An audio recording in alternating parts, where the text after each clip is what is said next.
ভ্রমণ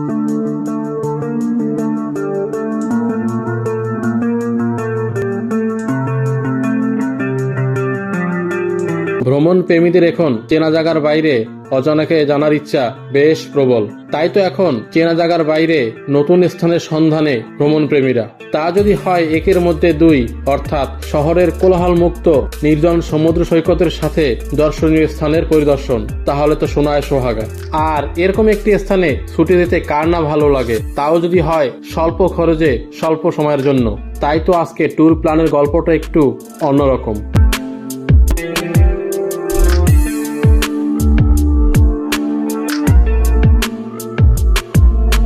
আজ আপনাদের সামনে নতুন নির্জন এক সমুদ্র সৈকতের ট্যুর প্ল্যান নিয়ে হাজির হলাম। ট্যুর প্ল্যানটি হচ্ছে 2 দিন 1 রাতের। কিভাবে যাবেন, কোথায় থাকবেন, কি কি দেখবেন, ইত্যাদি ইত্যাদি A to Z তথ্য থাকছে এই ট্যুর প্ল্যানে।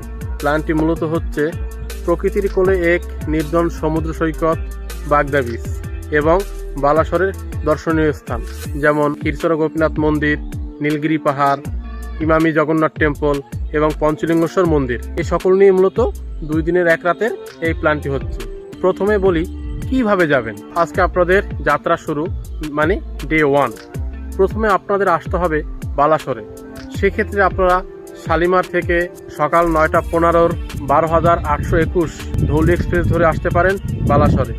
এছাড়াও আপনারা হাওড়া থেকে আসতে পারেন সকাল 8টা 35-এর 12,703 ফলকনামা এক্সপ্রেস, বা সকাল 6টা 10-এর 22,895 বন্দে ভারত এক্সপ্রেস ধরে আপনারা চলে আসতে পারেন বালাসর স্টেশনে। পৌঁছাতে কম বেশি 4 ঘন্টার মতো সময় লাগবে।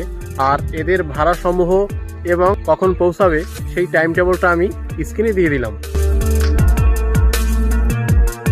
তো এই ট্যুর প্ল্যানে আপনাদের ট্রেনে আসাটাই অনেকটা বেস্ট। আপনাদের সুবিধা অনুযায়ী যে কোনো একটি ট্রেনে চেপে আপনারা চলে আসুন বালাসরে। বালাসরে আসার পথে বিভিন্ন প্রাকৃতিক দৃশ্য দেখতে দেখতে এবং উপভোগ করতে করতে অনায়াসে আপনারা পৌঁছে যেতে পারেন বালাসর স্টেশনে।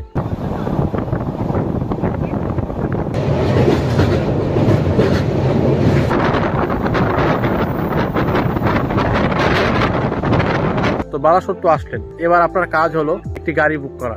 আপনারা 1 দিনের জন্য গাড়ি বুক করতে পারেন কিংবা 2 দিনের জন্য গাড়ি বুক করে নিতে পারেন। তবে আমার মতে 2 দিনের জন্য গাড়ি বুক করে নেওয়াটা অনেকটা ভালো, সময় এবং অর্থের দুটোই সাশ্রয় হবে। যাই হোক, আপনারা যদি 1 দিনের জন্য গাড়ি বুক করে নেন, এখান থেকে আপনাদের যেতে হবে বাগদা বিচে। বালাসর স্টেশন থেকে বাগদা বিচের দূরত্ব প্রায় 35 কিলোমিটার এবং যেতে সময় লাগবে 1 থেকে 1.5 ঘন্টা। আপনারা যদি 1 দিনের জন্য গাড়ি রিজার্ভ করে যান, অর্থাৎ বাগদা বিচ পর্যন্ত যান আর কি, সেক্ষেত্রে অটো ভাড়া পড়বে 700 থেকে 800 টাকা, ছোট গাড়ি পড়বে 1000 থেকে 1200 টাকা এবং বড় গাড়িগুলো পড়বে 1300 থেকে 1400 টাকা। তবে আমরা যে গাড়িতে গিয়েছিলাম 2 দিনের জন্য রিজার্ভ করে নিয়েছি, তার নাম হলো মদন দা এবং তার ফোন নাম্বারটাও আমি ডেসক্রিপশনে দিয়ে দিচ্ছি। আপনারা চাইলে তার সাথে যোগাযোগ করে নিতে পারেন। কম রেঞ্জের মধ্যে সুন্দরভাবে আপনাদের ঘুরিয়ে দেখাবে। বাগদা বিচে চলে তো আসলেন, এবার বলি কোথায় থাকবেন। বাগদা বিচে বেশ অনেকগুলো ক্যাম্প রয়েছে, তবে আমি আপনাদের বলবো মাই ইকো ক্যাম্পে রাত্রিবাস করার জন্য। এদের সার্ভিস, ব্যবহার, খাওয়া দাওয়া, থাকার সুব্যবস্থা সকল কিছুই অত্যাধিক পরিমাণে ভালো। তবে যখনই আপনারা যাওয়ার প্ল্যানটা করবেন, অবশ্যই আগে ভাগে বুক করে রাখবেন। এদের মোবাইল নাম্বারটা আমি ডেসক্রিপশনে দিয়ে দিচ্ছি। মাই ইকো ক্যাম্পে থাকার যে খরচ সমূহ সেটা এবার আপনাদের বলে রাখি। এখানে রয়েছে কটেজ এবং টেন্টের ব্যবস্থা। যদি আপনারা কটেজে থাকেন, সেক্ষেত্রে আপনাদের পড়বে পার হেড পার ডে 1800 টাকা।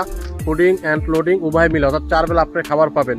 দুপুরে, বিকেলের স্ন্যাক্স, রাতের ডিনার এবং সকালের ব্রেকফাস্ট। 4 বেলার খাবার নিয়ে আপনাদের পড়বে কটেজে থাকলে পার হেড 1800 টাকা। আর যদি আপনারা টেন্টে থাকেন, তবে খাবারের ধরন থাকবে সেম এবং সেক্ষেত্রে পড়বে পার ডে পার পারসন 1300 টাকা। টেন্ট এবং কটেজের মধ্যে পার্থক্যর যে বিষয়টি হলো, সেটা হলো টেন্টে অ্যাটাচড বাথরুম নেই, অর্থাৎ কমন বাথরুম, আর কটেজে রয়েছে অ্যাটাচড বাথরুম। তবে কমন বাথরুমও কিন্তু মারাত্মক পরিমাণে পরিষ্কার মাই ইকো ক্যাম্পে। এই হলো কমন বাথরুম, তাও আপনাদের একটু দেখিয়ে দিচ্ছি। ওয়েস্টার্ন আছে, আর আপনার এখানে মগ বালতি রাখা আছে, শাওয়ার আছে, মানে সেম কিন্তু শুধু কমন বাথরুম। আর এমনি পরিষ্কার যথেষ্ট ভালো। এখানে বেশ কয়েকটি এইভাবে বাথরুম রয়েছে সারিবদ্ধভাবে, আর এর পাশেই রয়েছে বেসিন, আর এখানে রয়েছে একটি মিরর। এছাড়াও টেন্টের তুলনায় কটেজের স্পেসটা অনেকটাই বেশি, শুধু এতটুকুই পার্থক্য। আপনারা যদি গ্রুপে এসেও টেন্টে থাকতে চান সেই ব্যবস্থা এদের কাছে আছে, আর এখানে বসে সবাই মিলে আড্ডা দিতে পারবেন।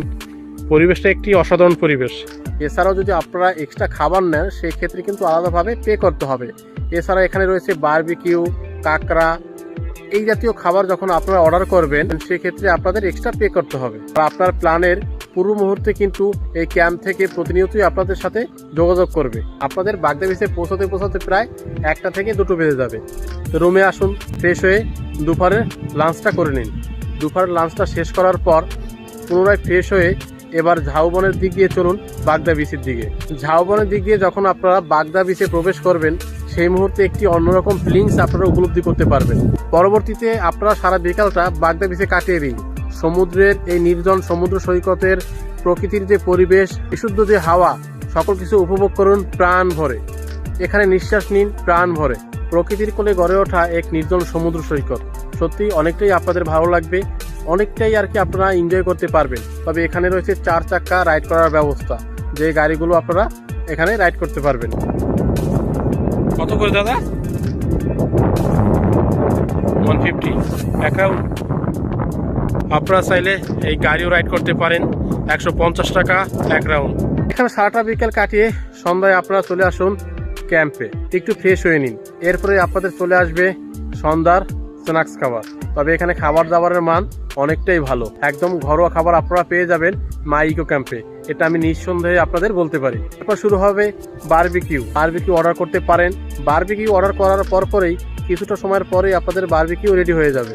এবার বারবিকিউ খেয়ে নিন, মন ভরে আনন্দ করুন। রয়েছে মিউজিকের ব্যবস্থা, যার সাথে সাথে আপনারা নৃত্যও করতে পারেন।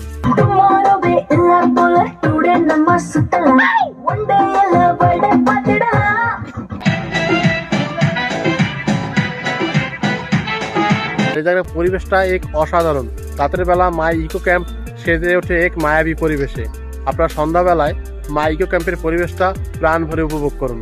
এরপর রাতে ডিনারের জন্য চলে আসুন মাই ইকো ক্যাম্পের খাবারের টেবিলে। তবে এখানে চাইলে আপনারা ভাতও খেতে পারেন কিংবা রুটিও খেতে পারেন, তবে সেটা অবশ্যই আগে তাদের জানিয়ে রাখবেন। খাওয়া দাওয়া শেষ করে পুনরায় ফ্রেশ হয়ে এবার ঘুমিয়ে পড়ুন।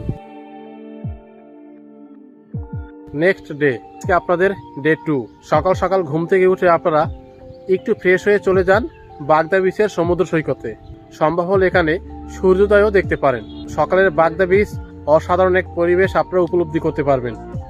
এখানে কিছুটা সময় কাটান, পুনরায় চলে আসুন আবার মাই ইকো ক্যাম্পে। এরপর মাই ইকো ক্যাম্পে ব্রেকফাস্ট করে নিন। এর সাথে সাথে আপনাদের যে বিষয়টা বলে রাখি, আপনারা দ্বিতীয় দিনটা বালাসরের দর্শনীয় স্থানগুলো পরিদর্শন না করতে চান, তবে এর পাশে রয়েছে বোর্ডিংয়ের ব্যবস্থা। সেখানে আপনারা যেতে পারেন অটো ভাড়া করে। যাতায়াত মিলে আপনাদের অটো ভাড়া পড়বে 300 টাকা, এবং বোর্ডিংয়ের যে খরচ পড়বে পার হেড 400 টাকা পার আওয়ার, মানে 1 ঘন্টার জন্য বোর্ডিংয়ের কস্ট হলো পার হেড 400 টাকা। সেটাও আপনারা করতে পারেন। তবে আমি বলবো সকাল সকাল ঘুম থেকে উঠে ফ্রেশ হয়ে বাগদা বিচের প্রাকৃতিক পরিবেশকে উপভোগ করে বেরিয়ে পড়ুন বালাসরের দর্শনীয় স্থান দেখার জন্য। যদি আপনাদের গাড়ি বুক করা থাকে তো গাড়ি যথাসময় চলে আসবে আপনাদের ক্যাম্পের সামনে। তবে চেষ্টা করুন যত দ্রুত সম্ভব ব্রেকফাস্ট করে বের হবার। আপনাদের যদি 2 দিনের জন্য গাড়ি বুক করা থাকে তো অটোমেটিক চলে আসলো, আর যদি বুক না করা থাকে তবে ক্যাম্পের লোকজনের সাথে আপনারা কথা বলে নেবেন, ওরাই আপনাদের গাড়ি বুক করে দেবে। তাই নিয়ে আপনাদের চিন্তার কিছু নেই। তো ব্যাগ ট্যাগ আপনারা ঠিকঠাক গুছিয়ে নিন এবং সকল কিছু ভালো করে দেখে নিন। গাড়িতে উঠে বসুন, দর্শনীয় স্থানের উদ্দেশ্যে যাত্রা শুরু করুন। প্রথমে আপনাদের নিয়ে আসা হবে ক্ষীরচোরা গোপীনাথ মন্দিরে। এই মন্দিরটি খুবই সুন্দর। বালাসর থেকে এর দূরত্ব 7.7 কিলোমিটার এবং আসতে প্রায় মোটামুটি সময় লাগবে 30 মিনিটের মতো। আর এই মন্দিরটি সপ্তাহে 7 দিন 7 দিনই খোলা থাকে, সকাল 5টা থেকে দুপুর 12টা 30 পর্যন্ত এবং বিকেল 4টা থেকে রাত 8টা 30 পর্যন্ত। আপনারা আসলে এই সময়ের মধ্যেই ক্ষীরচোরা গোপীনাথ মন্দিরে আসতে হবে, এবং এই মন্দিরে কিন্তু রয়েছে পুজো দেওয়ার সুব্যবস্থা। আপনারা চাইলে পুজো দিতে পারেন এবং মন্দিরটি খুবই ভালো লাগবে আপনাদের। আপনারা চারদিকটা ভালো করে ঘুরে দেখুন। আর এখানে রয়েছে পার্কিং প্লেস, অর্থাৎ গাড়ি রাখার সুব্যবস্থা। তো এটা নিয়েও কোনো আপনাদের চাপ নেই। টাইমে প্রায় 3.5 ঘন্টার মতো মন্দিরটি বন্ধ থাকে। এরপরে মন্দির পরিদর্শন শেষ করে আপনারা গাড়িতে উঠে বসুন এবং পরবর্তী টুরিস্ট স্পটের জন্য আপনাদের যাত্রা শুরু করুন। পরবর্তী গন্তব্য হলো আপনাদের ইমামি জগন্নাথ টেম্পল। কিছু সময় পরেই আপনারা চলে আসবেন ইমামি জগন্নাথ টেম্পল একদম গেটের সামনে। ইমামি জগন্নাথ টেম্পল, যার দূরত্ব বালাসর থেকে 10 কিলোমিটার, আসতে প্রায় 40 মিনিটের মতো আপনাদের সময় লাগবে। এখানে আপনাদের পার জুতা খুলে ভিতরে প্রবেশ করতে হবে। এখানে রয়েছে আনন্দবাজার, সেখান থেকে আপনারা প্রসাদ গ্রহণ করতে পারবেন। তাছাড়া এখানে রয়েছে অতিথি নিবাস, যেখানে আপনারা বুকিং করে এসে থাকতে পারেন। আপনারা মন্দিরের ভিতরে প্রবেশ করুন এবং চারিদিকটা ভালো করে ঘুরে দেখুন। এই মন্দিরটি পুরীর মন্দিরের আদলে এবং কোণারক সূর্য মন্দিরের আদলে তৈরি করা হয়েছে। এর দুদিকে রয়েছে 8টা 16টি চাকা। এই মন্দিরটিও সপ্তাহের 7 দিন 7 দিনই খোলা থাকে। মন্দিরের টাইমিংটা হলো সকাল 5টা 30 থেকে দুপুর 12টা 30 পর্যন্ত এবং বিকেল 3টা 30 থেকে রাত 8টা 30 পর্যন্ত। দুপুরের 3 ঘন্টার মতো অফ থাকে। আপনারা আসলে এই টাইমের মধ্যেই আসার চেষ্টা করবেন। এখানে কিছুটা সময় কাটান, চারিদিকটা ভালো করে ঘুরুন। মূল মন্দিরের পাশাপাশি রয়েছে আরও বেশ কিছু মন্দির, সেগুলো আপনারা পরিদর্শন করতে পারেন। ইমামি জগন্নাথ টেম্পল পরিদর্শন শেষ করার পর পুনরায় গাড়িতে উঠে বসুন। এরপর চলে আসুন আরেকটি রাজবাড়ির সামনে, যেটি নীলগিরি পাহাড়ের পাদদেশে অবস্থিত। এই বাড়িটি মূলত ঈশ্বরচন্দ্র মদ্রাস রাজার বাড়ি। চারদিকটা আপনারা ঘুরতে পারবেন, তবে বাড়ির ভিতর আপাতত প্রবেশ নিষেধ। রাজার বাড়ি পরিদর্শন শেষ করে এর পাশে রয়েছে আরেকটি সুন্দর মন্দির, নীলগিরি জগন্নাথ টেম্পল। এই মন্দিরটিও আপনারা পরিদর্শন করতে পারেন। আর এখানে কিন্তু ভিডিওগ্রাফি করা সম্পূর্ণভাবে নিষেধ। তো মন্দির পরিদর্শন শেষ করে এরপর রওনা করুন আজকে আপনাদের শেষ গন্তব্য পঞ্চলিঙ্গেশ্বর মন্দিরের উদ্দেশ্যে। পঞ্চলিঙ্গেশ্বর যাওয়ার পথে আপনারা দেখতে পাবেন নীলগিরি পাহাড়। খুব সুন্দর একটি পাহাড়, প্রাণ ভরে উপভোগ করে নিন, মন ভরে উপভোগ করে নিন। কিছুটা সময় পরে আপনারা চলে আসবেন পঞ্চলিঙ্গেশ্বর মন্দিরে। পঞ্চলিঙ্গেশ্বর মন্দির নীলগিরির পাহাড়ের পাদদেশে অবস্থিত। আর এখানে রয়েছে একটি বিশাল পার্কিং প্লেস, সেখানে মূলত আপনাদের গাড়িকে পার্কিং করা হবে এবং সেখান থেকে আপনাদের পঞ্চলিঙ্গেশ্বরের যে মূল মন্দির রয়েছে সেখানে হেঁটে হেঁটে যেতে হবে। এই পঞ্চলিঙ্গেশ্বর মন্দিরের দূরত্ব বালাসর থেকে প্রায় 56 কিলোমিটার, আর এখানে আসতে প্রায় 1 ঘন্টা 30 মিনিটের মতো সময় লাগবে। এই পার্কিং প্লেস থেকে আপনাদের পঞ্চলিঙ্গেশ্বরের মূল মন্দিরে আপনাদের পৌঁছাতে 10 থেকে 15 মিনিট সময় লাগবে। সিঁড়ি পার করে আপনাদের উপরে উঠতে হবে। এই মন্দিরটিও সপ্তাহের 7 দিনের 7 দিনই খোলা থাকে, সকাল 5টা থেকে সন্ধ্যা 6টা পর্যন্ত। মন্দিরে প্রবেশের পথেই রাস্তার দুধারে রয়েছে প্রচুর পরিমাণে দোকান। আপনাদের যদি মনে হয় যে কিছু কেনাকাটা করবেন, এখান থেকে কিছু কেনাকাটা করে নিতে পারেন। আর এই মন্দিরে রয়েছে পূজার ব্যবস্থা, চাইলে এখান থেকে আপনারা পূজার ডালাও কিনে নিতে পারেন। কিছুটা দূর যাওয়ার পরেই 5 টাকা দিয়ে টিকিট কেটে জুতা রেখে মূল মন্দিরে প্রবেশ করতে হবে। এবং নিচের তুলনায় উপরের সিঁড়িগুলো অনেকটাই খারাপ, তো আস্তে আস্তে রেস্ট নিয়ে ধীরে সুস্থে উপরে উঠুন।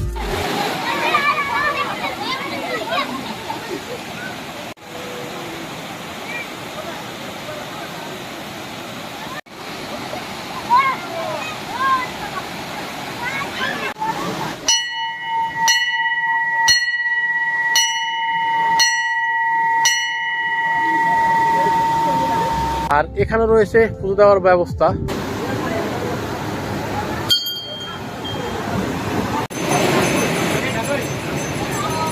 আর বলে রাখি, এই পঞ্চলিঙ্গেশ্বর মন্দিরে রয়েছে 5টি শিবলিঙ্গ, যেটি এই যে ঝর্ণা রয়েছে সেই ঝর্ণার নিচে অবস্থিত, যেটি দেখা যায় না, স্পর্শ করা যায়।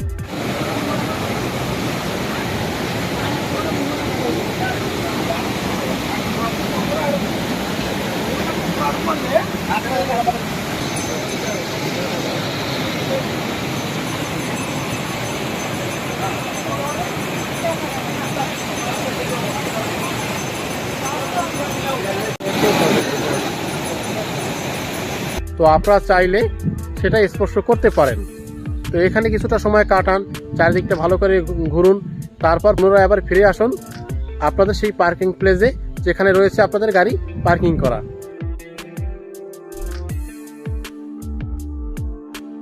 তবে আপনাদের বারবার বলে রাখছি, এখান দিয়ে ওঠার সময় বয়স্ক বা বাচ্চাদের সাথে অতি সাবধান। এদের সিঁড়িগুলো অনেকটা উঁচু নিচের তুলনায়।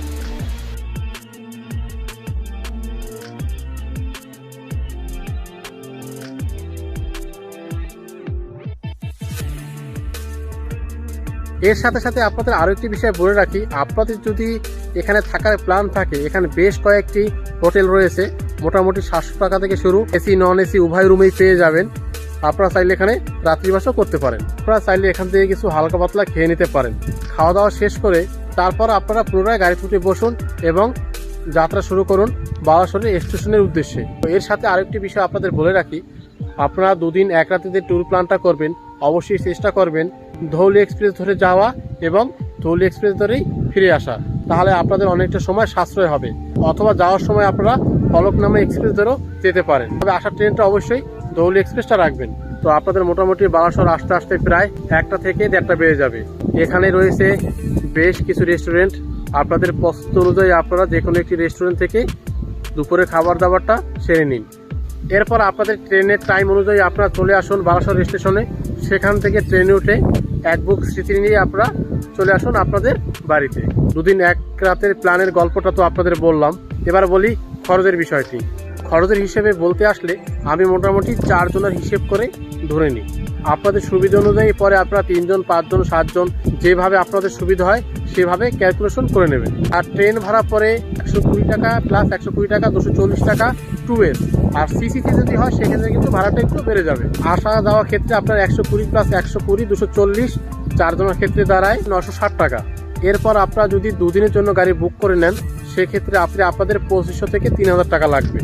তো আমি মোটামুটি 3000 টাকাই ধরে নিলাম 4 চাকার গাড়ি। এবার বলে রাখি মাই ইকো ক্যাম্পের খরচের বিষয়সমূহ। যদি আপনারা কটেজে থাকেন তবে পড়বে পার হেড 1800 টাকা, পার ডে পার পারসন 4 জনের জন্য খরচ দাঁড়ায় 7200 টাকা। আর যদি আপনারা টেন্টে থাকেন সেক্ষেত্রে পার হেড পার ডে পড়বে 1300 টাকা, 4 জনের জন্য 5200 টাকা। শেষের দিন অর্থাৎ বাড়ি ফেরার দিন দুপুরের খাবার দাবার ধরে আমি 500 টাকা, কেউ অন্যান্য খাবার সহ আরও খরচ ধরি আমি আরও 1000 টাকা। যদি আপনার টেন্টে থাকেন সেক্ষেত্রে আপনাদের 4 জনের টোটাল খরচ পড়বে 11,620 টাকা, অর্থাৎ পার হেড 2905 টাকা। আর যদি আপনারা কটেজে থাকেন সেক্ষেত্রে 4 জনের খরচ পড়বে আপনাদের 13,620 টাকা, পার হেড পড়বে 3405 টাকা। খরচের বিষয়টি আপনাদের মোটামুটি বলে দিলাম। এর থেকে একটু কম বেশি আপনাদের হতে পারে, সেটা আপনাদের কেনাকাটা বা অন্যান্য বিষয়ের উপর নির্ভর করে। এই হলো বাগদা বিচ এবং বালাসর দর্শনীয় স্থানের 2 দিন 1 রাতের ট্যুর প্ল্যান। তবে এর পাশাপাশি আরও একটি বিষয় আপনাদের বলে রাখি, আপনারা যখন গাড়ি বুক করবেন তখন অবশ্যই একটু দরদাম করে নেবেন। তো পরিশেষে এই কথাই বলবো যে হাতে 2 দিন সময় থাকে অবশ্যই ঘুরে আসুন নির্জন এক সমুদ্রে বাগদা বিচে। সাথে বালাসরের কিছু দর্শনীয় স্থান আপনারা দেখে নিতে পারেন। আমি আমার অভিজ্ঞতা থেকে সকল এক্সপিরিয়েন্সে আপনাদের শেয়ার করলাম এবং যাবতীয় তথ্য আপনাদের শেয়ার করলাম। তো এরপরও যদি আপনাদের কোনো কিছু জানার থাকে অবশ্যই কমেন্ট বক্সে কমেন্ট করবেন। তো ভিডিওটি এই পর্যন্তই, দেখা হবে পরবর্তী কোনো এক নতুন ভিডিওতে। সে আপনি সবাই ভালো থাকবেন, সুস্থ থাকবেন, আপনাদের যাত্রা শুভ হোক।